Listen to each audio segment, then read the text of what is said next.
আমরা এখন কাওয়াসাকি, জাপানের মাউন্ট ফুজি যাওয়ার আগে কাওয়াসাকি আছে। এই কাওয়াসাকি এখন আসছি উশিনো হাগা, একটা জাপানের গ্রাম, ভিলেজ। এই ভিলেজে আমরা আসছি মাউন্ট ফুজি যাওয়ার আগে আর কি। এর নাম হলো উগানা হাগা, ওশিনা হাগা। নাম তো অনেক কঠিন, ইংলিশ কোথাও লেখা নেই, সব জাপানের লেখা। ওই মাঝে মাঝে একবার দুইবার বলতেছে উশিনো হাগা। এটা হলো ভিলেজ। এই ভিলেজের কিছু ট্রেডিশনাল যে ভিলেজে থাকতে যা ছিল সেইগুলো আছে আর কি।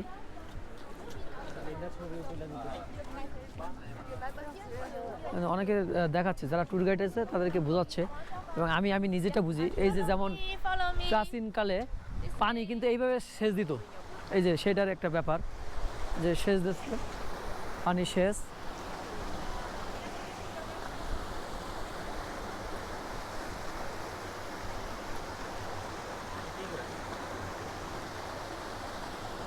চলে যাচ্ছে, এখানে আসলে দেখতে হবে। হ্যাঁ, উনি কোথায় আছে? উসানা, হলো উসানা হাগা একটা গ্রাম। যারা কোরিয়া জাপানে ঘুরতে আসবেন, এই উসানা হাগা যে গ্রামটা, এই গ্রামটা এখানে দেখেন ছোট একটা ডুবা, কিন্তু মাছ পরিষ্কার পরিচ্ছন্ন, মাছ দেখেন, বড় মাছ।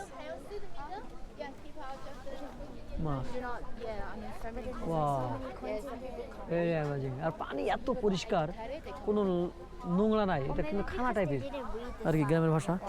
আচ্ছা, আমরা তিনজন হারাই যাবো ভাই।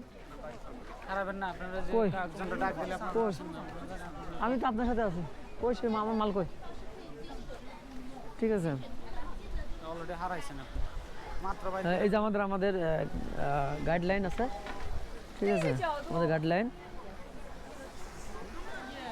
ওইখানে আসলে এরকমভাবে এই যে উশিনা হাগা যে গ্রামটা, গ্রামের একটা ঐতিহ্যবাহী যে মানে প্রাচীনকালে ছিল, সেটার একটা মানে প্রতিফলিত রূপ। মাছ, বিভিন্ন ছোট ছোট কুড়ে ঘর ইত্যাদি। এখানে ট্যুরিস্ট, ব্যাপক ট্যুরিস্ট বিভিন্ন দেশের থেকে আসছে। জাপানের তো ট্যুরের জন্য আসলে বিখ্যাত, এবং জাপান তো আসলে অনেক পরিষ্কার পরিচ্ছন্ন। দেখেন মানুষ, হাজার হাজার মানুষ, কিন্তু কত পরিষ্কার পরিচ্ছন্ন।